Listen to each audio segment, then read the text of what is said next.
आसमान में काले काले बादल दिखाई दे रहे थे। आसमान को देखकर ऐसा लग रहा था कि किसी कलाकार ने काले रंग से पूरे आसमान को रंग दिया है। आर्यन और सुनिधि एक दूसरे के हाथों में हाथ डाले सड़क किनारे बातें करते हुए चले जा रहे थे। कुछ और लोग भी उसी रास्ते से गुजर रहे थे, कुछ पैदल तो कुछ गाड़ियों में। लेकिन सभी में एक बात कॉमन थी, उन सभी लोगों को घर पहुंचने की जल्दी थी, क्योंकि कभी भी बारिश हो सकती थी। कभी कोई कार, कभी बाइक, तो कभी कोई बड़ी सी गाड़ी पूरी स्पीड में सड़क से गुजरती। लेकिन उन सब से उलट सुनिधि की बातों में खोए आर्यन को घर पहुंचने की कोई जल्दी नहीं थी। कुछ दिनों पहले ही सुनिधि और आर्यन ने लव मैरिज की है। पहले तो दोनों के घर वालों को दोनों के रिश्ते से ऐतराज था, लेकिन फिर उनका प्यार देखकर वे मान गए। आर्यन को भले ही घर पहुंचने की कोई जल्दी नहीं थी, लेकिन सुनिधि आसमान की ओर बार बार घूरे जा रही थी। आर्यन, देख रहे हो कितने घने बादल हैं? बरसना शुरू होंगे तो हम कहाँ छिपेंगे? उसके ऐसा कहते ही रिमझिम कर बारिश शुरू हो गई। ऐसा लग रहा था कि बारिश भी इस प्रेम से भरे जोड़े को भिगोना चाहती है। ये लो, तुमने कहा और बारिश होनी शुरू हो गई। पल में ही छोटी छोटी बूंदें बड़ी बूंदों में बदल जाती है और तेज तेज बारिश शुरू हो जाती है।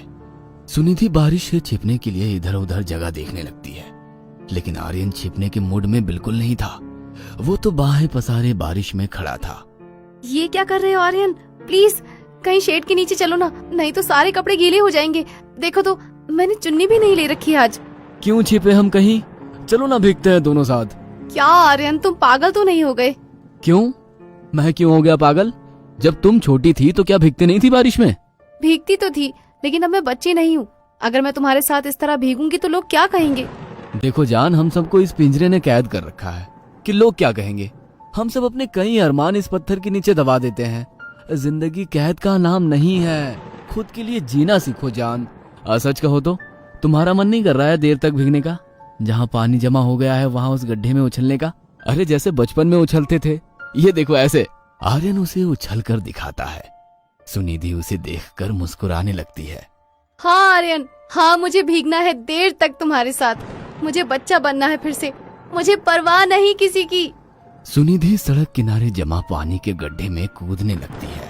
क्या कहूँ मैं, कितना मजा आ रहा है भीगकर। I am feeling out of the world. क्या मैं तुम्हें किस कर लूं? किस? अरे इतने लोग देख रहे हैं हमें, क्या कहेंगे वो? कहने दो उन्हें, मुझे किसी की परवाह नहीं। बारिश में भीगते दोनों सड़क पर चले जा रहे थे। लगातार बारिश होने के कारण सड़क पर कई जगह पानी भर गया था, लेकिन बारिश भी लगता था कि जिद पर अड़ गई है। वो बरसती ही जा रही थी, बरसती ही जा रही थी। वे दोनों अंदाजे से सड़क पर चले जा रहे थे, लेकिन तभी सुनिधि जोर से चीख पड़ी, आर्यन! आर्यन जब तक समझ पाता कि क्या हुआ है, सुनिधि का हाथ उससे छूट गया और वो सड़क के किनारे उस गहरे मेन होल में गिर गई, जिसे शायद मरम्मत के कारण खोला गया था या उस पर ढक्कन था ही नहीं। सुनिधि! सुनिधि! पल में ही वहां पर लोगों की भीड़ लग गई। आर्यन उस मेन होल में खुद भी उतरने वाला था, तभी आसपास से गुजर रहे लोगों ने उसे रोका। छोड़ो, छोड़ो मुझे, मेरी सुनिधि, मेरी पत्नी गिर गई है इस मेन होल में, छोड़ो। जीवन कितना अनिश्चित है ना। कुछ पल पहले प्यार में डूबे आर्यन और सुनिधि का जीवन एकदम से बदल जाएगा, किसे पता था। बारिश थमी और आर्यन का जीवन भी, लेकिन आंसू, उसके आंसू नहीं थमे। मेन होल में जिंदा प्रवेश की हुई सुनिधि जब बाहर आई तो वो लाश बन चुकी थी।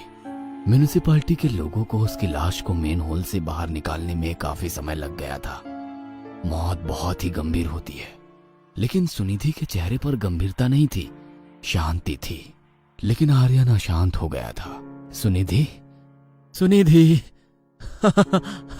उठ जाना, उठ जाना। अरे उठना। आर्यन कैसे रहेगा तेरे बिना? कैसे जिएगा? कौन संभालेगा मुझे? भगवान, भगवान, ये क्या कर दिया आपने? ये क्या कर दिया? सुनिधि, आंखें खोलो, आंखें खोलो, मुझे किस करो मेरे माथे के बीच में, जैसे तुम क्या करती हो, और मैं सब कुछ भूल जाता हूँ, सारे गम, सारी तकलीफ। प्लीज करो ना किस, प्लीज करो ना। मृत इंसान ना तो आंसुओं को देख सकता है और ना ही उस दर्द को महसूस कर सकता है जो उनके अपनों को होता है। मृत इंसान तो अपना नाम तक खो देता है। पल में ही लोग उसे बॉडी कहकर बुलाने लगते हैं। आप अपनी वाइफ की बॉडी अब ले जा सकते हैं। अस्पताल में पोस्टमार्टम के बाद सुनिधि की बॉडी सफेद कपड़ों में लिपटी उसके ससुराल पहुंची। आर्यन के माता और पिता दोनों का रो रो कर बुरा हाल था। उन्हें समझ नहीं आ रहा था कि वे अपने इकलौते बेटे आर्यन को कैसे समझाएंगे। कितना खुश रहता था वो सुनिधि के साथ। आर्यन की आंखों से आंसू लगातार बह जा रहे थे। वो ये सोचकर और भी ज्यादा परेशान हो रहा था कि सुनिधि का शरीर कुछ पलों में खाक हो जाएगा। हंसती बोलती उसकी सुनिधि अब कभी उससे बातें नहीं कर पाएगी, उसके गालों को छू नहीं पाएगी, उसे सीने से नहीं लगा पाएगी। अपने ख्यालों में खोया आर्यन उसकी बॉडी के पास बैठा हुआ था। पास ही अगरबत्ती जल रही थी और उसका धुआं कमरे में फैलता जा रहा था। तभी उसके पापा ने उसे बुलाया। पापा के साथ पंडित जी भी थे और उनके हाथों में एक पत्री थी। आर्यन, सुनिधि की मौत पंचक में हुई है, इसलिए हमें पंचक के अनुसार उसका अंतिम संस्कार करना होगा। पंचक? पंचक यानी 5 ग्रह नक्षत्रों की एक ऐसी दशा जो बहुत ही अशुभ होती है। यदि पंचक में किसी की मृत्यु हो जाए तो उसके साथ ही उसके कुल, उसके खानदान के 5 और लोगों की मौत हो जाती है।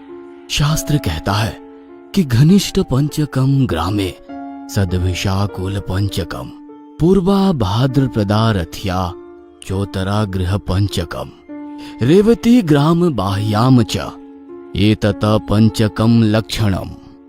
अर्थात यदि घनिष्ठ नक्षत्र में मृत्यु हुई है तो गांव में 5 लोग, शतभिषा नक्षत्र में मृत्यु हुई हो तो उसी कुल में 5 लोग, पूर्वा नक्षत्र में मृत्यु हुई है तो उसी मोहल्ले में 5 लोग, उत्तरा में हो तो उसी घर में 5 और, रेवती में हो तो दूसरे गांव नगर में 5 लोगों की मृत्यु संभव है।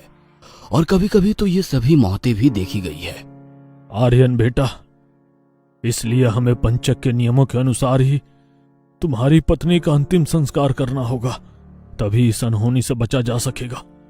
और इसके लिए तुम्हारी पत्नी के शव के साथ आटे, बेसन या कुश, जिसे सूखी घास कहते हैं, उससे बने 5 पुतले अर्थी पर रखकर उन 5 का भी तुम्हारी पत्नी के शव की तरह पूर्ण विधि विधान से अंतिम संस्कार किया जाएगा। पंडित जी की वह बातें आर्यन को अजीब सी लग रही थी। उसे पंडित जी पर गुस्सा भी आ रहा था, लेकिन वो उन पर अपना गुस्सा निकाल तो नहीं सकता था। पापा प्लीज प्लीज मेरी सुनिधि की मौत का मजाक मत बनाइए। मैं इन सब चीजों को नहीं मानता। मेरी जिंदगी की सबसे बुरी चीज घटित हो चुकी है, अब क्या होगा? देखिए, मैं जानता हूं कि आप सब इन बातों को मानते हैं, लेकिन प्लीज मुझे इस अंधविश्वास में मत घसीटिए। इकलौते बेटे आर्यन की जिद के आगे उसके पिता झुक गए। सुनिधि का अंतिम संस्कार पंचक के नियमों के बिना पूरा किया गया। नदी किनारे उसके मृत शरीर को जब आर्यन मुखाग्नि दे रहा था तो सुनिधि की एक ही बात बार बार उसके कानों में गूंज रही थी। मान लो सुनिधि, कल को कहीं ऐसा हो जाए कि तुझे मेरे बिना पूरी जिंदगी जीना पड़े, तो तू रह पाएगी? मैं तुमसे बहुत प्यार करती हूँ आर्यन, ऐसा दिन कभी नहीं आएगा, कभी नहीं। उसी रात लगभग 1:30 बजे की बात है। आर्यन की आंखों से नींद कोसों दूर थी। वह सुनिधि की तस्वीर को लगातार घूरे जा रहा था। तभी उसे लगा कि उसकी सुनिधि उसके पास आकर खड़ी हो गई है। वो उसे छूने की कोशिश करता है, लेकिन जैसे ही वो उसे छूने की कोशिश करता है, उसका हाथ उसके शरीर से आर पार हो जाता है। घर के बाहर कुत्ते के रोने की आवाज लगातार आ रही थी और वो रोना कुछ ऐसा था जैसे कि कुछ अनिष्ट होने वाला है। आर्यन बार बार सुनिधि को छूने की कोशिश करता है, लेकिन नहीं छू पाने के कारण वो झुंझला जाता है।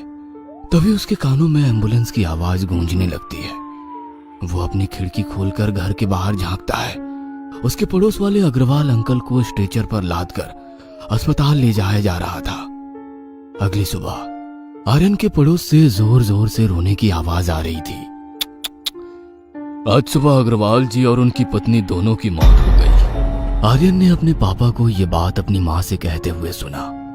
एक पल के लिए उसकी आंखों के आगे अग्रवाल अंकल और आंटी का चेहरा आ गया, क्योंकि बचपन से ही उन्होंने उसे देखा था। उनकी गोद में वो खेला भी था। वह दोनों अपनी भतीजे के साथ रहा करते थे। अग्रवाल अंकल का एक ही बेटा था, नवीन। वह एयरफोर्स में था, लेकिन पिछले साल वो शहीद हो गया था। अग्रवाल अंकल और आंटी कितने अकेले हो गए थे उसके जाने के बाद। हालांकि उन्हें अपने बेटे की शहादत पर गर्व था। धीरे धीरे उन दोनों ने जीवन के इस कड़वे सच को स्वीकार कर लिया था और सामान्य जीवन जीने की कोशिश कर रहे थे। आर्यन की शादी में अंकल और आंटी भी जमकर नाचे थे। उन्होंने अपने बेटे की शादी तो नहीं देखी, लेकिन आर्यन तो नवीन की तरह ही तो था उनके लिए। अच्छे भले तो थे वे लोग, अचानक क्या हो गया उन्हें, वो भी एक साथ? हार्ट अटैक बता रहे हैं डॉक्टर, लेकिन मैं जानता हूं कि यह मौत क्यों हुई है। बूझे मन से आर्यन के पापा ने यह बात आर्यन से कही, फिर ऊपर के कमरे में चले गए। आर्यन को पापा की यह बात समझ नहीं आई, लेकिन उसके कानों में पंडित जी की बात गूंजने लगी। तुम्हारी पत्नी की मौत पंचक में हुई है। अगर पंचक के नियमों के अनुसार उसका अंतिम संस्कार ना किया गया तो 5 मौतें और होंगी, घर में, पड़ोस में, रिश्तेदारी में। पंडित जी की आवाज के साथ मोबाइल की घंटी की आवाज भी गूंज रही थी आर्यन के कानों में। पापा का मोबाइल लगातार बजे जा रहा था। पापा कहाँ हो आप? आपका फोन बज रहा है पापा। आर्यन घबराया हुआ सीढ़ियों से ऊपर जाता है तो उसे लगता है कि कोई उसके आगे आगे चल रहा है। उसे वो दिखाई तो नहीं देता, लेकिन उसे ये एहसास हो रहा था कि कोई उसके साथ ऊपर चढ़ रहा है। कौन है? तभी सुनिधि की तस्वीर जो दीवार पर टंगी थी वह नीचे गिर जाती है। उसे देख आर्यन की आंखों के आगे फिर से वही दृश्य घूम जाता है जब सुनिधि उस दिन मनहूस बारिश में मेन हॉल में गिर गई थी। वह एक बार फिर जोरों से चीखते हुए उसका नाम पुकारता है, सुनिधि! आर्यन भागकर सीढ़ियों से नीचे उतरता है, लेकिन तभी उसका पैर उसके पैरों में ही फंस जाता है। वह सीढ़ियों पर लुढ़कता हुआ नीचे गिरने लगता है। उसके सिर पर भयंकर चोट लगी होती है। उसके खून से उसके कपड़े के साथ पूरा फर्श भी भीग जाता है। स्ट्रेचर पर अर्ध बेहोशी की हालत में आर्यन पड़ा हुआ है। उसके माँ और पापा बदहवास से स्ट्रेचर को पकड़े हुए भागे जा रहे हैं। सब कुछ धुंधला सा लग रहा है। पंडित जी की बातें अभी भी उसके कानों में गूंज रही है। तुम्हारी पत्नी की मौत पंचक हुई है। अगर पंचक के नियमों के अनुसार उसका अंतिम संस्कार ना किया गया तो 5 मौतें और होंगी, घर में, पड़ोस में, रिश्तेदारी में। बेटे को मुखाग्नि देते हुए आर्यन के पापा सोच रहे थे, कितना कहा मैंने उसे, लेकिन उसने मेरी बात नहीं मानी। तभी उनके फोन की घंटी बजती है। जेब से वो फोन निकाल कर देखते हैं। चश्मा उन्होंने लाया नहीं था, इसलिए पता नहीं चल रहा था कि फोन किसका है। उन्होंने फोन उठाया। हेलो। आर्यन की माँ नहीं रही। इकलौते बेटे का गम उनसे बर्दाश्त नहीं हुआ। फोन पर यह बात सुनकर 70 साल के बूढ़े आर्यन के पिता पर यह खबर बिजली की तरह गिरी। अभी पुत्र का अंतिम संस्कार हुआ नहीं था कि पत्नी की चिता तैयार हो गई। दोनों का अंतिम संस्कार कर पास के नदी में स्नान कर रहे आर्यन के पिता का न जाने कैसे पैर फिसल गया और वो नदी की तेज धार की चपेट में आ गए। गोताखोरों ने बहुत मुश्किल से 3 दिन बाद उनकी लाश बरामद की। एक बार पंचक ने अपनी गिनती फिर से पूरी कर ली थी। 5 लोग मर चुके थे।